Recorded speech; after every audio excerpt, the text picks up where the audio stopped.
بسم اللہ الرحمن الرحیم۔ السلام علیکم دوستو، یوسف بن تاشفین سلسلے کا 20واں حصہ شروع کرتے ہیں۔ میمونہ صبح کی نماز کے بعد ہاتھ اٹھا کر دعا مانگ رہی تھی۔ میرے مولا، وہ صبح کب آئے گی؟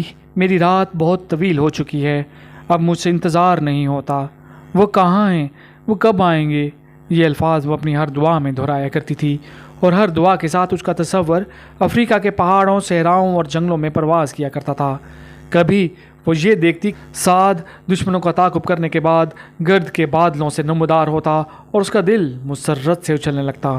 پھر کبھی وہ یہ تصور کرتی کہ وہ زخمی ہو کر ایک خیمے میں پڑا ہوا ہے اور اجنبی اس کی تیمارداری کر رہے ہیں تو اس کا کلیجہ منہ کو آنے لگتا۔ اور آج وہ دعا کے اختتام پر کہہ رہی تھی، میرے مولا، میں جانتی ہوں کہ ان کی زندگی کا راستہ کٹھن ہے، لیکن مجھے اس گھر کے آرام اور سکون کی بجائے ان کی راہ کے کانٹے زیادہ عزیز ہیں۔ میں غرناطہ کے پربہار مناظر پر افریقہ کی بھیانک وسعتوں کو ترجیح دیتی ہوں۔ میں اس کا دامن تھام کر آندھیوں اور طوفانوں کے ساتھ لڑ سکتی ہوں۔ ہماری منزل ایک ہے، کاش ہمارا راستہ بھی ایک ہوتا۔ وہ دعا ختم کر کے اٹھنے کو تھی کہ کسی نے پیچھے سے اس کا ہاتھ پکڑ کر اس پر ایک گلاب کا ایک پھول رکھ دیا اور کہا، تمہاری دعا قبول ہو چکی ہے۔ میمونہ نے چونک کر پیچھے دیکھا۔ طاہرہ کے ہونٹوں پر ایک شرارت امیز مسکراہٹ کھیل رہی تھی۔ میمونہ نے کہا، تم ہمیشہ یہی کہا کرتی ہو، دعائیں اتنی جلدی قبول نہیں ہوتی۔ آج میں سچ بول رہی ہوں میمونہ، تمہاری صبح کا آفتاب نمودار ہو چکا ہے۔ بھائی احمد نے تمہیں بھی شاعر بنا دیا ہے۔ طاہرہ نے کہا، میمونہ سچ کہو، تمہیں آج غرناطہ کی فضا میں کوئی تبدیلی نہیں نظر آتی؟ باہر نکل کر دیکھو، آج تمہاری کائنات کا ہر ذرہ نغموں اور مسکراہٹوں سے لبریز ہونا چاہیے۔ آ گئے ہیں، وہ آ گئے ہیں۔ اور میمونہ ایک سکتے کے عالم میں اس کی طرف دیکھ رہی تھی۔ آہستہ آہستہ اس کی بھرائی ہوئی آنکھوں میں آنسو جمع ہونے لگے۔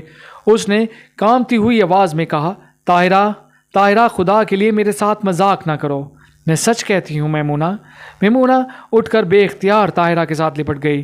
ساتھ والے کمرے کا دروازہ کھلا اور شیخ ابو صالح کی بیوی نے اندر جھانکتے ہوئے پوچھا، کیا ہے طاہرہ؟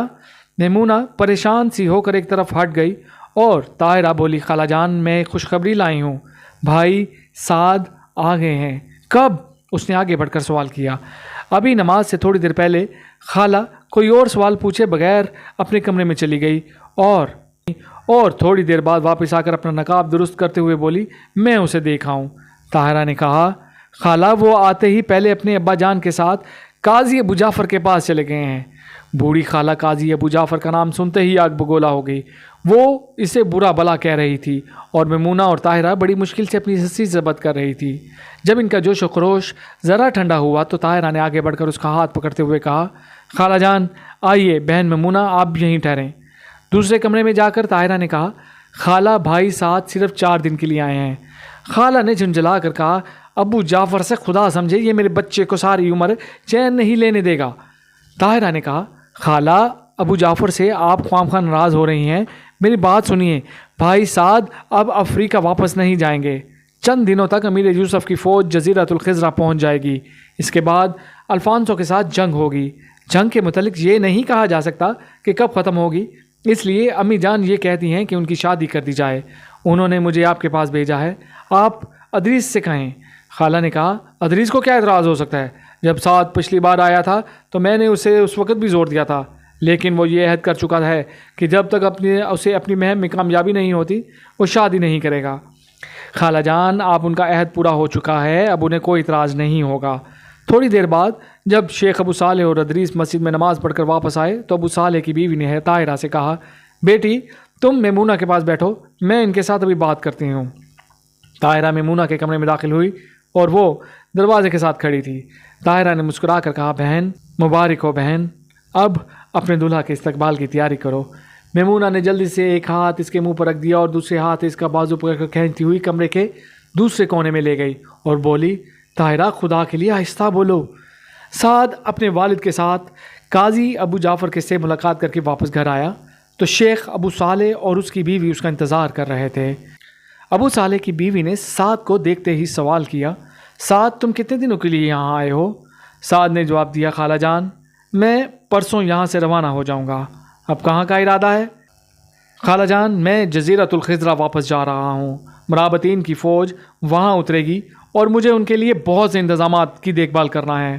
خالہ عبد المنم کی طرف متوجہ ہوئی، دیکھو بھائی، میں سعد کی ساتھ شادی کا فیصلہ کر چکی ہوں اور اب میں کسی کی نہیں سنوں گی۔ آج ہی ان کا نکاح ہو جانا چاہیے۔ جب تک جزیرۃ الخضرہ میں ہے میمونہ اس کے پاس رہے گی، اس کے بعد جنگ کے ایام میں ہم اسے یہاں لے آئیں گے۔ عبد المنم نے جواب دیا، بہن میں پہلے ہی یہ فیصلہ کر چکا ہوں، لیکن ادریس کی رائے معلوم کرنا ضروری ہے۔ اگر وہ گھر پر ہے تو میں ابھی اس کے پاس جاتا ہوں۔ ادریس کو میں نے ضروری سامان خریدنے کے لیے بازار بھیج دیا ہے۔ شیخ ابو صالح نے اپنے چہرے پر ہلکی سی مسکراہٹ لاتے ہوئے کہا، سعد بیٹا، تمہاری خالہ یہ فرض کر چکی ہے کہ تم آج ہی شادی کے لیے تیار ہو، لیکن میں سب سے پہلے تمہارا ارادہ معلوم کرنا ضروری سمجھتا ہوں۔ خالہ نے کہا، کیوں سعد، تمہارا کیا ارادہ ہے؟ سعد نے جواب دینے کی بجائے آنکھیں نیچی کر لیں۔ مکان سے باہر چند آدمی شور مچا رہے تھے۔ الماس نے صحن کے دروازے کے قریب آ کر کہا، سعد ذرا باہر آؤ، شہر کے لوگ تمہیں دیکھنے کے لیے جمع ہو رہے ہیں۔ سعد باہر نکلنے کے ارادے سے اٹھا، لیکن خالہ نے تہکمانہ انداز میں کہا، ٹھہرو، پہلے میرے سوال کا جواب دو۔ سعد مسرت کے سمندر میں غوطے کھا رہا تھا۔ چند ثانیے وہ جواب کے لیے موزوں الفاظ تلاش نہ کر سکا۔ اس کے چہرے پر حیا کی سرخی یہ کہہ رہی تھی کہ کیا میں نے اب تک اس سوال کا جواب نہیں دیا؟ خالہ نے پریشان ہو کر کہا، بولتے کیوں نہیں؟ سعد نے حیا میں ڈوبی ہوئی خفیف سی مسکراہٹ کے ساتھ دیا، خالہ آپ امی جان سے پوچھ لیجئے۔ خالہ نے اطمینان کا سانس لیتے ہوئے کہا، نالائق کہیں کہ یہ کیوں نہیں کہتے کہ تم یہاں آئے ہی اسی ارادے سے ہو؟ سعد مسکراتا ہوا باہر نکل گیا۔ مکان سے باہر لوگوں نے اسے دیکھتے ہی خوشی کے نعرے بلند کیے تو خالہ پھر پریشان کرنے لگی۔ اس نے عبد المنم سے کہا، دیکھو بھائی، یہ لوگ سعد کا پیچھا نہیں چھوڑیں گے، تم اس کا خیال رکھو، میں یہ چاہتی ہوں کہ آج ہی اس کا نکاح کر دیا جائے۔ عبد المنم نے ہنستے ہوئے کہا، بہن آپ فکر نہ کریں۔ شیخ ابو صالح نے کہا، سکینہ اگر تمہاری بہن کا بس چلے تو شہر کی کوئی لڑکی اور لڑکا کنوارا نہ رہے۔ خالہ برہم ہو کر بولی، کیوں جی، آپ کے خیال میں ابھی سعد کا لڑکپن ختم نہیں ہوا؟ اسی شام شیخ ابو صالح کے مکان میں شہر کے معززین اور سعد کے دوست اور احباب جمع تھے۔ سعد اور میمونہ کے نکاح کی رسم قاضی ابو جعفر نے ادا کی۔ عبد المنم اور سکینہ کے لیے یہ انتہائی مسرت کا دن تھا، تاہم وہ اس موقع پر احمد اور حسن کی غیر حاضری بری طرح محسوس کر رہے تھے۔ رات کے وقت میمونہ اپنے شوہر کے پہلو میں بیٹھی ہوئی تھی۔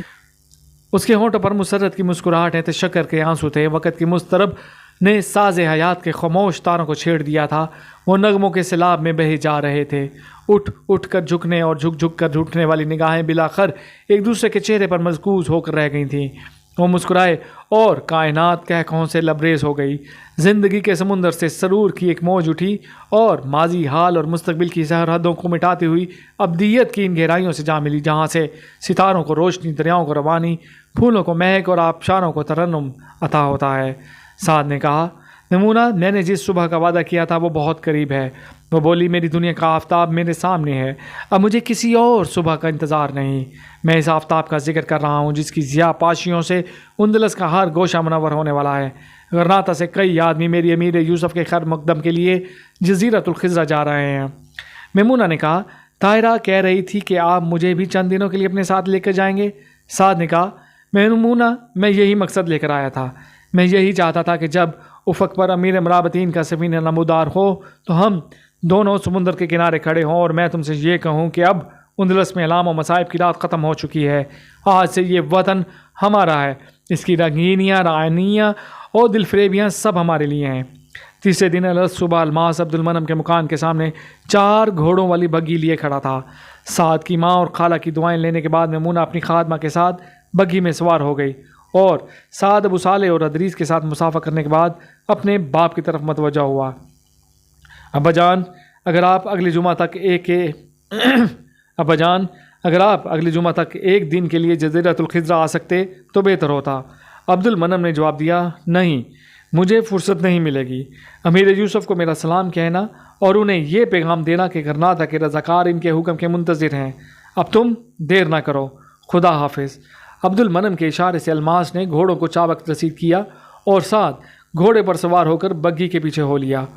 بوڑھی خالہ نے ڈبڈبائی ہوئی آنکھوں سے سکینہ کی طرف دیکھا اور کہا، سکینہ، اب میرا جی نہیں لگے گا۔ سبتہ سے روانگی سے ایک دن قبل امیر یوسف کا بڑا لڑکا اچانک بیمار ہو گیا۔ اگلے دن اس کی حالت تشویشناک ہو گئی۔ دوپہر کے وقت وہ بخار سے بے ہوش تھا۔ امیر یوسف پریشانی کی حالت میں اس کے سرحانے بیٹھا ہوا تھا۔ طبیب اسے ہوش میں لانے کے لیے کوشش کر رہے تھے۔ سیر بن ابو بکر یوسف کی قیام گاہ میں داخل ہوا، ان سے مغموم لہجے میں کہا، اگر آپ حکم دیں تو آج پیش قدمی کا ارادہ ملتوی کر دیا جائے۔ مغرب سے طوفان کے اثار نمودار ہو رہے ہیں اور مریض کی حالت بھی ایسی نہیں کہ آپ اسے چھوڑ کر جا سکیں۔ امیر یوسف نے اطمینان سے جواب دیا، نہیں، تم تیاری کرو، میں ابھی بندرگاہ پر پہنچتا ہوں۔ سیر بن ابو بکر کچھ اور کہے بغیر باہر نکل گیا۔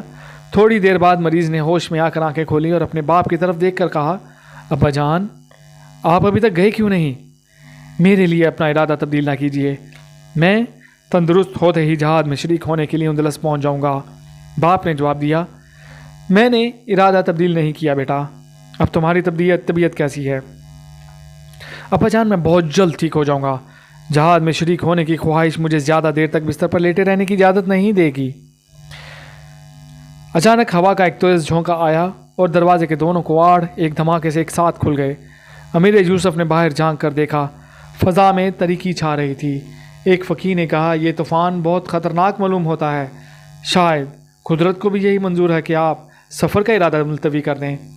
امیر یوسف نے جواب دیا، قدرت ہمارا امتحان لے رہی ہے۔ فضا کی تاریکی اور طوفان کی شدت بڑھتی گئی۔ ایک اور فوجی افسر بھاگتا ہوا داخل ہوا۔ اس نے کہا، مجھے امیر البحر سیر بن ابو بکر نے بھیجا ہے، طوفان بہت شدید ہے، اگر آپ کی اجازت ہو تو جہازوں سے سامان رسد اور گھوڑے وغیرہ اتار لیے جائیں۔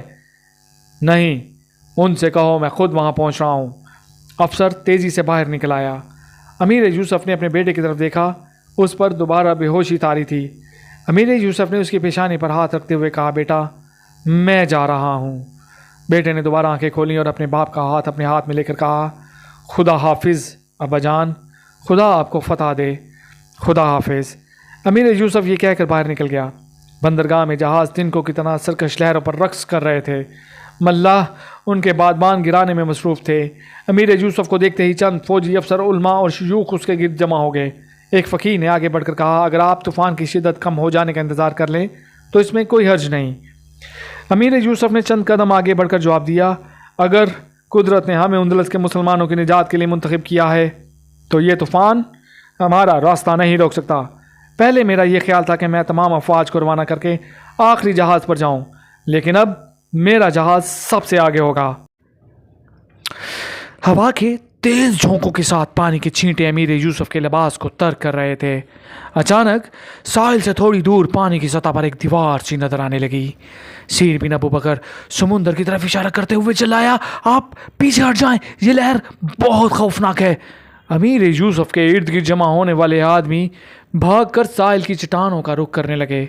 وہ اطمینان سے اپنی جگہ پر کھڑا رہا۔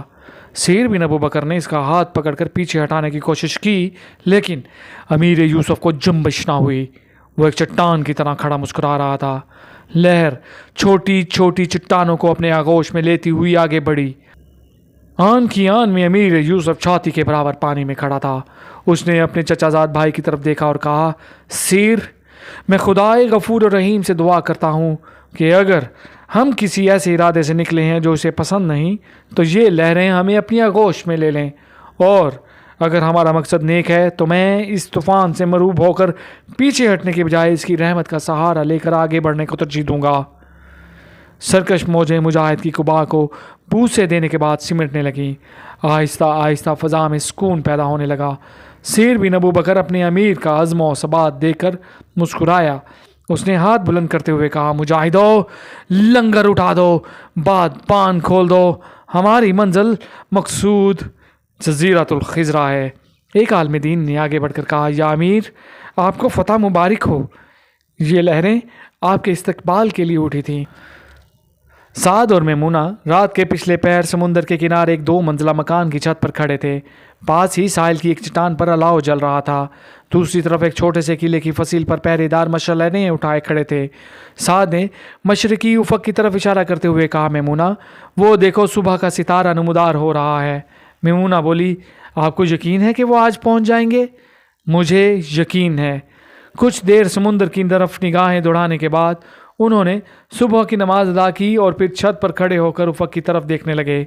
ستارے سحر کی بڑھتی ہوئی روشنی میں گم ہو گئے، شفق کی نقاب سے سورج کی دہکتی ہوئی پیشانی نمودار ہوئی اور سمندر کی سطح پر نور کی ایک چادر بچھ گئی۔ میمونہ نے نیچے جھانک کر دیکھا، ساحل پر سینکڑوں آدمی سمندر کی طرف ٹکٹکی باندھے کھڑے تھے۔ میمونہ، سعد افق کی طرف اشارہ کرتے ہوئے چلایا، وہ آ گئے، اندلس کے نجات دہندہ آ گئے، ادھر دیکھو میمونہ۔ ہوا کے ایک خوشگوار جھونکے نے میمونہ کے خوبصورت بال اس کی پیشانی پر بکھیر دیے۔ اس نے جلدی سے اپنے بال درست کرتے ہوئے کہا، کہاں؟ میمونہ ادھر دیکھو، میرے ہاتھ کی سیدھ میں۔ میمونہ کو حد نگاہ پر ایک جہاز کے بادبانوں کی ہلکی سی جھلک دکھائی دی۔ سعد وارفتگی کے عالم میں کہہ رہا تھا، میمونہ مسکراؤ، ہنسو، آج ہندلس تمہارا ہے۔ اپنی بہنوں کو یہ مژدہ سناؤ کہ تمہاری عزت اور عصمت کے رکھوالے آ گئے ہیں۔ اب کوئی کسی کی عزت کا سودا نہیں کرے گا۔ آج ہندلس میں انسانیت ایک نیا جنم لے رہی ہے۔ میمونہ ٹکٹکی باندھے سمندر کی طرف دیکھ رہی تھی۔ میں ان کے استقبال کے لیے جا رہا ہوں، سعد یہ کہہ کر سیڑھیوں سے نیچے اترا اور پوری رفتار سے لوگوں کے ہجوم کی طرف بھاگنے لگا۔ وہ آ گئے۔ وہ ایک چٹان پر چڑھتے ہوئے پوری قوت سے ساتھ چلایا۔ ایک عمر رسید آدمی رات سے اس چٹان پر بیٹھا ہوا تھا۔ مرابطین کا سفینہ ابھی تک اس کی کمزور نگاہوں کی رسائی سے دور تھا، تاہم سعد کے الفاظ سنتے ہی وہ سجدے میں گر پڑا۔ یہ قاضی ابو جعفر تھا۔ جب وہ اٹھا تو اس کا چہرہ آنسوؤں سے بھیگا ہوا تھا اور سعد اس کے بازوؤں کا سہارا دے کر کہہ رہا تھا، مجھے یقین تھا وہ آج پہنچ جائیں گے۔ 10 دن تک جزیرۃ الخضرہ مسلمانان اندلس کی توجہ کا مرکز بنا رہا۔ اس عرصے میں مرابطین کی 12,000 فوج کے علاوہ گھوڑے اور سامان رسد کے ذخائر پہنچ چکے تھے۔ شہر کے اکابر نے امیر یوسف کو گورنر کے محل میں ٹھہرانے پر اصرار کیا، لیکن اس نے ایک کھلے میدان میں اپنے سپاہیوں کے ساتھ ٹھہرنے کو ترجیح دی۔ ملوک الطوائف کے ایلچی، علماء اور رضاکار جوک در جوک اس کی خدمت میں حاضر ہو رہے تھے۔ حکمرانوں کے ایلچیوں کو جب تخلیے میں موقع ملتا تو وہ ایک دوسرے کے خلاف شکایات کا دروازہ کھول لیتے۔ امیر یوسف کو حق و انصاف کا مشعل بردار سمجھ کر عمرا کے ہاتھوں ستائے ہوئے لوگ مختلف شہروں سے جزیرۃ الخضرہ کا رخ کر رہے تھے۔ امیر یوسف 5 وقت کی کھلے میدان میں اپنی فوج کا نماز پڑھاتا تھا۔ شہر کے عوام بھی اس کی امامت میں نماز پڑھنا چاہتے، اپنے لیے باعث سعادت سمجھتے تھے۔ نماز کے بعد دور دور سے آنے والے فریادی اس کے گرد جمع ہو جاتے۔ کوئی کہتا، یا امیر میرا بھائی، علائے کلمات الحق کی بداش میں اتنے عرصے سے فلاں قید خانے میں پڑا ہے۔ کوئی کہتا، یا امیر فلاں شہر کے حاکم نے میرے باپ کو قتل کروا دیا ہے، میری جائیداد ضبط کر لی ہے۔ امیر یوسف اطمینان سے ہر ایک کی بات سنتا، اپنے کاتبوں کو متعلقہ عمرا اور حکام کے نام خطوط لکھنے کا حکم دیتا۔ ایک دن وہ نماز پڑھ کر اپنے خیمے کی طرف جا رہا تھا، رستے میں ایک بڑھیا نے اپنے کانپتے ہوئے ہاتھوں سے اس کا دامن پکڑ لیا۔ یا امیر میری فریاد سن کر جاؤ۔ جزیرۃ الخضرہ کی پولیس کے ایک افسر نے بڑھیا کا بازو پکڑ کر اسے راستے سے ہٹانے کی بجائے امیر یوسف نے کہا، نہیں میں اس کی فریاد سنوں گا۔ بڑھیا نے کہا، بتائیے میرا بیٹا کہاں ہے؟ تمہارا بیٹا؟ یوسف نے پریشان سا ہو کر کہا۔ بڑھیا نے ایک کہکا لگاتے ہوئے کہا، مجھے معلوم تھا تم بھی دوسروں کی طرح مجھے دیوانی کہوگے، لیکن میں اس کا پتہ لیے بغیر تمہارا دامن نہیں چھوڑوں گی۔ بتاؤ وہ کہاں ہے، بتاؤ۔ بڑھیا دیوانگی کی حالت میں اس کی زبان نوچ رہی تھی۔ پولیس کے افسر نے کہا، یا امیر یہ پگلی ہے، آج سے 2 برس قبل اس کا اکلوتا بیٹا قید خانے میں فوت ہو گیا تھا، اسے ابھی تک اس کی موت کا یقین نہیں آیا۔ امیر نے پوچھا، اس کے بیٹے نے کیا جرم کیا تھا؟ افسر نے مغموم لہجے میں جواب دیا، یا امیر یہاں صرف مجرموں کو ہی سزا نہیں ملتی، وہ نوجوان ان ہزاروں نوجوانوں میں سے ایک تھا جو حق کی آواز بلند کرنے کی سزا بھگت چکے ہیں۔ بوڑھی اب جوش و خروش کا مظاہرہ کرنے کی بجائے ہچکیاں لے رہی تھی۔ امیر یوسف نے آپ دیدہ ہو کر کہا، میں تمہارا بیٹا ہوں ماں۔ پھر وہ پولیس کے افسر کی طرف متوجہ ہوا، انہیں شہر کے ناظم کے پاس لے جاؤ، ان کی رہائش کا بندوبست کریں اور میری طرف سے انہیں معقول معاوضہ ملنا چاہیے۔ 11ویں روز امیر یوسف بن تاشفین کی فوج اشبیلیہ کی طرف کوچ کر رہی تھی۔ سعد پچھلے پہر خدا حافظ کہہ کر لشکر کی قیامگاہ کی طرف چلا گیا۔ میمونہ صبح کی نماز کے بعد اپنی خادمہ اور الماس کے ساتھ غرناطہ جانے کے لیے بگی پر سوار ہو گئی۔ شہر سے باہر ایک چوراہے سے ذرا آگے الماس نے بگی روکی اور میمونہ کو آواز دے کر کہا، لشکر ابھی تک پیچھے ہے، وہ بائیں ہاتھ جانے والی سڑک پر سے گزریں گے۔ میمونہ نے جھجکتے ہوئے کہا، بہت اچھا، تھوڑی دیر ٹھہر جاؤ، ہم انہیں دیکھ کر جائیں گے۔ ایک ساتھ انتظار کے بعد میمونہ نے سوال کیا، چچا الماس آپ کو یقین ہے کہ وہ اسی راہ سے گزریں گے؟ بیٹی ان کا کوئی اور راستہ ہو نہیں سکتا۔ تھوڑی دیر بعد الماس نے کہا، لو بیٹی وہ آ گئے۔ میمونہ بگی کی کھڑکی کے باریک پردے سے سڑک کی طرف جھانکنے لگی۔ سورج کی روشنی میں ہر اول کے دستوں کے آگے ایک سوار کی چمکتی ہوئی زرہ اور خود دیکھ کر اس کا دل اچھلنے لگا۔ وہ بولی، چچا الماس، انہیں آواز دے کر اپنی طرف متوجہ نہ کیجیے۔ الماس نے کہا، بیٹی اس کی نگاہیں عقاب سے زیادہ تیز ہیں۔ ہر اول کے دستے سرائے اعظم کے سیاہ فام باشندوں پر مشتمل تھے۔ چوراہے کے قریب پہنچ کر ان کے سالار نے اپنا گھوڑا روکا اور مڑ کر اپنے پیچھے آنے والے سواروں کو کچھ سمجھانے کے بعد اپنا گھوڑا ایک طرف ہٹا لیا۔ سوار بائیں ہاتھ جانے والی سڑک کی طرف ہو لیے اور زرہ پوش اپنے گھوڑے کو ایڑ لگا کر آن کی آن میں بگی کے قریب آ پہنچا۔ چچا الماس، آپ ابھی تک یہیں ہیں؟ اس نے گھوڑے کی لگام کھینچتے ہوئے کہا۔ الماس نے کہا، ہم تمہاری فوج دیکھنے کے لیے رک گئے ہیں۔ میمونہ نے کھڑکی کا پردہ سرکا کر باہر جھانکتے ہوئے اپنے شوہر کی طرف دیکھا اور کہا، میرا خیال تھا کہ آپ ہماری طرف متوجہ نہیں ہوں گے۔ سعد مسکرایا، آپ کا خیال غلط تھا، میرا دل گواہی دے رہا تھا کہ آپ راستے میں کھڑی ہوں گی۔ کچھ دیر وہ خاموشی سے ایک دوسرے کی طرف دیکھتے رہے۔ بالآخر میمونہ نے کہا، آپ اپنا وقت ضائع نہ کیجیے، جائیے، میں بہت جلدی آؤں گا میمونہ۔ سعد نے یہ کہہ کر اپنے گھوڑے کی بھاگ موڑ لی۔ میمونہ نے بہرائی ہوئی آواز میں کہا، خدا آپ کو فتح دے۔ سعد گھوڑا بھگاتا ہوا فوج کے ساتھ جا ملا۔ میمونہ تھوڑی دیر تک گزرنے والی فوج دیکھتی رہی۔ الماس اسے مختلف دستوں کے سالاروں کے نام بتاتا رہا۔ کالے، گورے، سانولے قبائل کے سپاہی گزر گئے۔ ان کے لباس مختلف تھے، ان کی زبانیں مختلف تھیں، ان کا دین ایک تھا۔ اس دین کے ناموس کی حفاظت کے لیے وہ اپنے سروں پر کفن باندھ کر جا رہے تھے۔ پھر وہ رجل عظیم نمودار ہوا جسے قدرت نے ایک قوم کی ڈوبتی ہوئی کشتی کو پار لگانے کے لیے منتخب کیا تھا۔ الماس چلایا، دیکھو بیٹی وہ امیر یوسف ہیں۔ اور میمونہ اپنے دل میں کہہ رہی تھی، اندلس کے محسن، آج میری قوم کی لاکھوں بیٹیاں تیری راہ دیکھ رہی ہیں، خدا کی رحمتیں ہر قدم پر تیرا ساتھ دیں۔ الماس نے کہا، بیٹی ادھر دیکھو، وہ سیر بن ابو بکر ہے، وہ سعد کا بہترین دوست ہے اور مراکش کا ہر سپاہی اس پر فخر کرتا ہے۔ میمونہ کے دل کی گہرائیوں سے بات دعا نکلی، میرے بھائی خدا تیرا حامی و ناصر ہو۔ الماس نے کہا، تمام فوج کو دیکھنے میں ابھی کافی وقت لگے گا، میں آپ کو گرناطہ پہنچاتے ہی مجاہدوں کے ساتھ شامل ہونا چاہتا ہوں۔ میمونہ نے کہا، اچھا چچا جان چلو۔ الماس نے گھوڑوں کو چابک رسید کیا اور بھگی ہوا سے باتیں کرنے لگی۔ زلاقہ راستے میں جگہ جگہ لوگوں کے ہجوم مسرت کے نعروں کے ساتھ مرابطین کی فوج کا استقبال کر رہے تھے۔ معتبد کے بیٹے اور سلطنت کے بڑے بڑے عہدیدار ہر منزل پر ان کا خیر مقدم کر رہے تھے۔ جب یہ فوج اشبیلیہ کے سامنے نمودار ہوئی تو ہزاروں مرد، عورتیں اور بچے شہر سے باہر ان کی راہ دیکھنے کے لیے جمع تھے۔ معتمد اور اس کے وزراء نے بھی شہر سے باہر نکل ان کا خیر مقدم کیا۔ امیر یوسف کے قیام کے لیے اشبیلیہ کے شاہی محل کو خاص طور پر سجایا گیا تھا، لیکن اس نے فوج کے ساتھ شہر سے باہر ایک کھلے میدان میں ڈیرا ڈال دیا۔ الفانسو نے ان دنوں سرکستہ کا محاصرہ کر رکھا تھا۔ امیر یوسف نے اس کے نام اس مظلومون کا ایک خط لکھوایا، میں نے سنا ہے تم اندلس کے بعد افریقہ فتح کرنے کا ارادہ رکھتے تھے، میں وہاں تمہارا انتظار نہ کر سکا، اب میں خود اندلس پہنچ گیا ہوں۔ تمہارے لیے صرف 3 راستے ہیں، اسلام قبول کر لو تو تم ہمارے بھائی ہو، اگر یہ منظور نہیں تو تمہیں جزیہ دینا پڑے گا، اگر یہ بھی منظور نہیں تو جنگ کے لیے تیار ہو جاؤ۔ الفانسو طاقت کے نشے میں چور تھا۔ اس نے اس خط کے جواب میں لکھا، تم موت کی تلاش میں آئے ہو، اندلس میرا ہے اور دنیا کی کوئی طاقت اسے مجھ سے نہیں چھین سکتی۔ اگر تمہارے سپاہی اپنی زندگی سے بیزار ہو گئے ہیں تو اب بھی موقع ہے وہ اپنے ملک واپس چلے جائیں۔ اس خط میں الفانسو نے امیر معتمد کے متعلق بھی نہایت نازیبا الفاظ استعمال کیے تھے۔ جب یہ گستاخانہ تحریر امیر یوسف کے دربار میں پڑھ کر سنائی گئی تو اشبیلے کے شاعر، ادیب اور انشا پرواز جو مجلس میں موجود تھے تل ملا اٹھے۔ معتمد کی درخواست پر امیر یوسف نے ان لوگوں کو اس خط کا موضوع جواب لکھنے کے لیے کہا۔ اگلے دن دارالانشار کے کاتب نے امیر یوسف کے آگے کاغذات کا ایک پلندہ رکھ دیا۔ یہ کیا ہے؟ کاتب نے جواب دیا، عالیجا، اشبیلیہ کے مشہور و معروف انشا بردازوں نے الفانسو کے گستاخانہ خط کے جواب لکھے ہیں، آپ انہیں دیکھ لیجئے، جو جواب حضور کو پسند آ جائے وہ بھیج دیا جائے گا، اگر اجازت ہو تو میں پڑھ کر سناؤں؟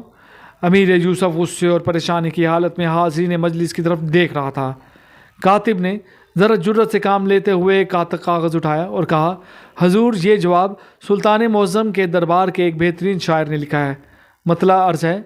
امیر یوسف نے کہا، الفانسو کے خط کا جواب شعر میں لکھا گیا ہے؟ ہاں حضور، اس نامور شاعر نے 300 اشعار لکھے تھے، میں نے 180 اشعار کاٹ دیے ہیں۔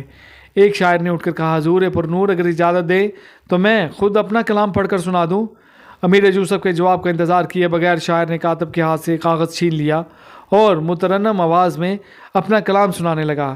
پہلے چند اشعار میں فصیح و بلیغ گالیاں امیر یوسف کی سمجھ سے بالاتر تھیں، لیکن جب شاعر نے واضح الفاظ میں اپنے جذبات کا اظہار شروع کیا تو امیر یوسف نے اپنا ہاتھ بلند کرتے ہوئے کہا، بس بس، میں اس سے آگے نہیں سننا چاہتا۔ شاعر مایوسی کی حالت میں بیٹھ گیا اور کاتب نے دوسرا کاغذ اٹھاتے ہوئے کہا، حضور یہ جواب دارالانشاء کے 8 مشہور ادیبوں نے باہمی مشورے کے ساتھ لکھا ہے۔ سلطان معظم نے خود اپنے قلم سے اس کی اطلاع کی ہے، آپ یقیناً اسے پسند فرمائیں گے۔ کاتب نے ابھی چند سطور پڑھی تھیں کہ امیر یوسف کی قوت برداشت جواب دے گئی اور اس نے باقی کاغذات کا پلندہ اٹھا کر ایک طرف پھینکتے ہوئے کہا، دنیا میں آج تک کاغذ اور سیاہی کا اس سے برا استعمال کسی نے نہیں کیا۔ تم لوگ دنیا میں رہنے کے قابل نہیں ہو۔ دشمن تلواریں تیز کر رہا ہے اور تم الفاظ کے تیر جمع کر رہے ہو۔ الفانسو کا خط کہاں ہے؟ کاتب نے الفانسو کا خط پیش کیا تو افریقہ کے مجاہد نے اپنے قلم سے اس کے کونے میں یہ الفاظ لکھ دیے، جو کچھ پیش آنے والا ہے وہ تم خود ہی دیکھ لو گے۔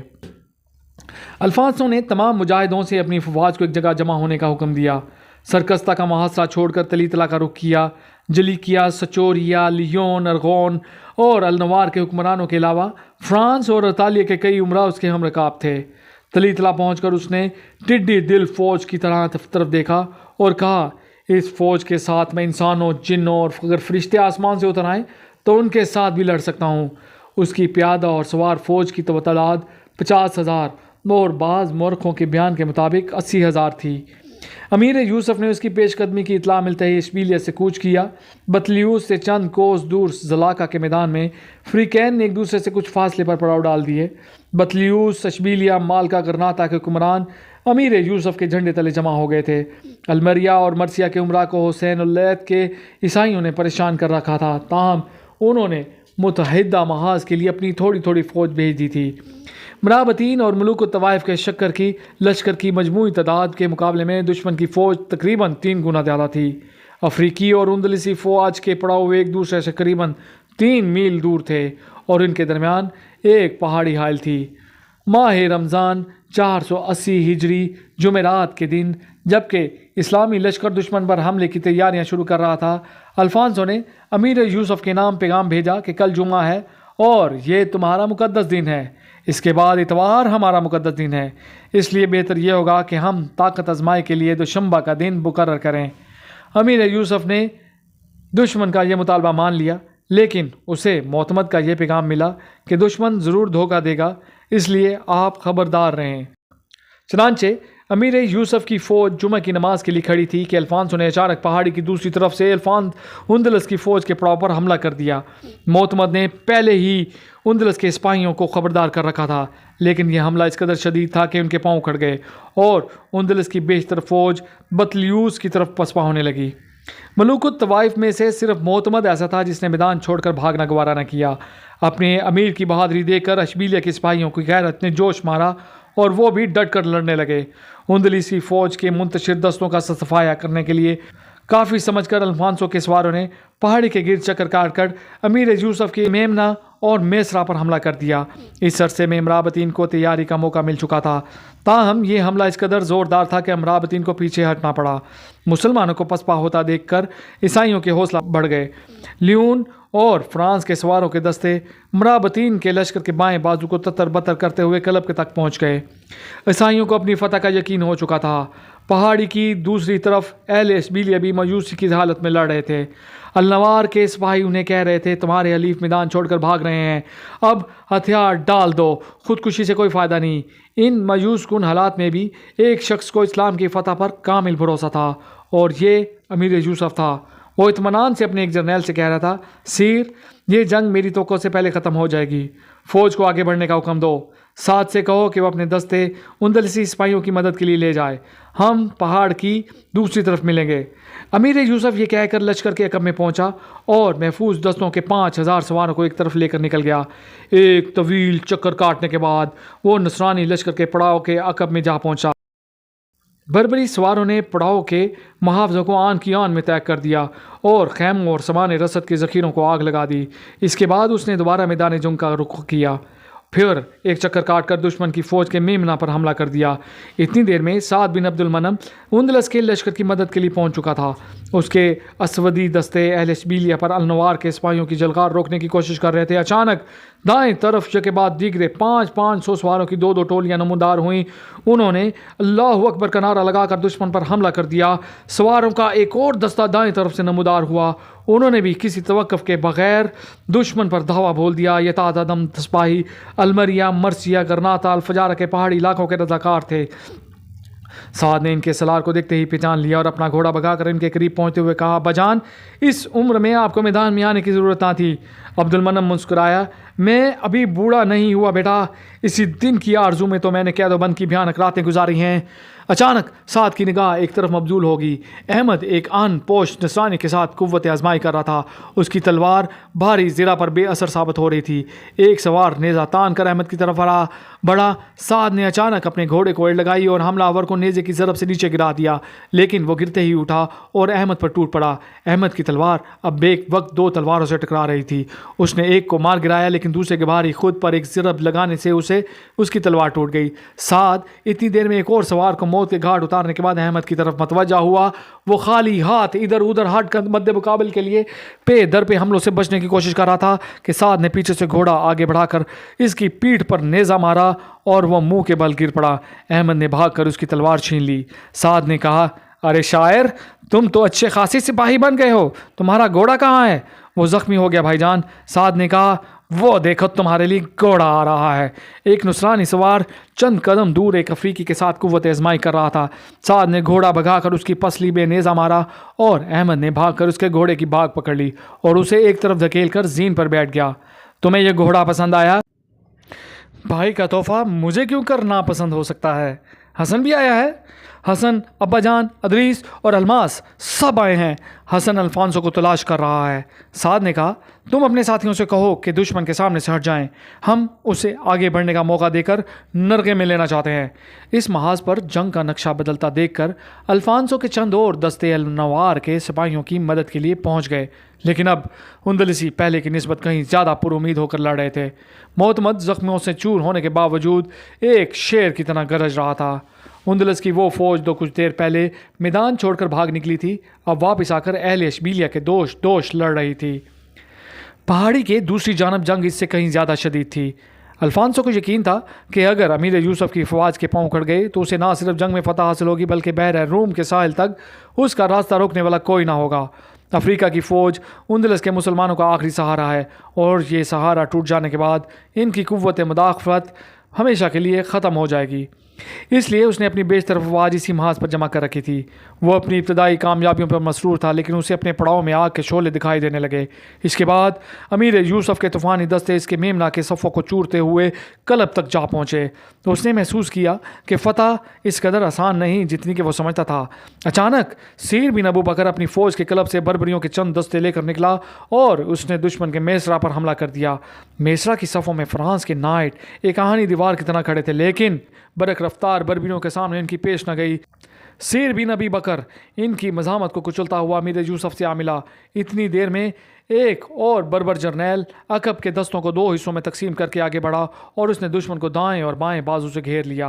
عیسائیوں نے جنگ کا نقشہ بدلتا دیکھ کر جوابی حملہ کیا اور مرابطین پر ایک بار مدافعانہ جنگ لڑتے ہوئے پیچھے ہٹنے پر مجبور ہو گئے، لیکن اچانک الفانسو کی فوج کو ایک اور پریشانی کا سامنا کرنا پڑا۔ پہاڑی کی دوسری جانب سے النوار کی فوج اندلسیوں کے ہاتھوں شکست کھا کر بھاگ نکلی، اور سعد نے اس محاذ سے فارغ ہوتے ہی اسودی سواروں کے ساتھ کسلا کے لشکر کے عقب پر حملہ کر دیا۔ اب الفانسو کی فوج چاروں طرف سے گھیرے میں آ چکی تھی۔ اندلس کی باقاعدہ فوج اور رضاکار بھی مرابطین کے ساتھ شامل ہو چکے تھے۔ غروب آفتاب کے قریب جب کہ عیسائیوں کے لشکر میں افراتفری پھیل چکی تھی، مرابطین کے لشکر میں نکاروں کی صدا گونجنے لگی، اور نکاروں کی آواز سنتے ہی افریقی فوج نے ایک نئے جوش و خروش کے ساتھ چاروں طرف سے حملہ کر دیا۔ عیسائی لشکر عقب سے اسودی سواروں کا گھیرا توڑ کر پیچھے ہٹنے لگا کہ کوئی آدھ میل پسپا ہونے کے بعد عیسائیوں نے دوبارہ جم کر لڑنے کی کوشش کی، لیکن افریقہ کے تیز رفتار سواروں نے انہیں صفیں درست کرنے کا موقع نہ دیا۔ امیر مرابطین چلایا، اب آخری ضرب لگانے کا وقت آ گیا ہے، اور آن کی آن میں فوج کے افسروں نے اس کی آواز ہر سپاہی تک پہنچا دی۔ نکارے پر دوبارہ چوٹ پڑی اور مرابطین ایک آندھی کی طرح دشمن پر ٹوٹ پڑے۔ دشمن بھاگ نکلا۔ الفانسو کی نصف کے قریب فوج اب بھی اس کے ساتھ تھی، لیکن یہ لوگ صحرا نشینوں کے جنگ کے طریقوں سے واقف نہ تھے۔ امیر یوسف نے السرینو اپنی فوج کو منظم کیا، پیادہ سپاہی ایک طرف ہٹ گئے، سوار 3 حصوں میں تقسیم ہو کر دشمن کا پیچھا کرنے لگے۔ دائیں طرف تعاقب کرنے والے سواروں کی قیادت سیر بن ابوبکر کے ہاتھ میں تھی، بائیں طرف ایک بربر جرنیل تھا، اور ان دونوں کے درمیان امیر یوسف اپنے طوفانی دستوں کی رہنمائی کر رہا تھا۔ یہ فوج ایک نصف دائرے میں پھیل کر دشمن کا تعاقب کر رہی تھی، اور دائیں اور بائیں بازوں کے سوار دشمن کو گھیر رہے تھے، اور پیچھے آنے والے انہیں موت کے گھاٹ اتار رہے تھے۔ الفانسو یہ محسوس کر رہا تھا کہ صحرا نشینوں کی اصلی جنگ اب شروع ہوئی ہے۔ ان کی پیادہ افواج پیچھے رہ گئی تھی، اور اسے ان کے انجام کے متعلق کوئی غلط فہمی نہ تھی۔ اس کے سواروں کا تعاقب ایسے لوگ کر رہے تھے جن کے گھوڑے اس کے گھوڑوں کے مقابلے میں کہیں زیادہ تیز رفتار معلوم ہوتے تھے۔ عیسائیوں نے کئی بار ان کے گھیرے سے نکل کر ادھر ادھر منتشر ہونے کی کوشش کی، لیکن انہیں کامیابی نہ ہوئی۔ بربری اور اسودی سوار انہیں ہر بار گھیر کر سیدھا آگے بڑھنے پر مجبور کر دیتے۔ افریقہ کے مجاہدوں کی طرح ان کے گھوڑے بھی انتھک اور سخت جان تھے۔ ان کی تیز رفتاری کی ایک وجہ یہ بھی تھی کہ بربری سوار بھاری زرہ اور بختر پہننے کے عادی نہ تھے۔ ان کے برعکس الفانسو کے اکثر سوار سر سے لے کر پاؤں تک لوہے میں غرق تھے۔ گھوڑے ان کے ساز و سامان کے بوجھ اور دن بھر کی تھکاوٹ کے باعث قدم قدم پر دم توڑ رہے تھے۔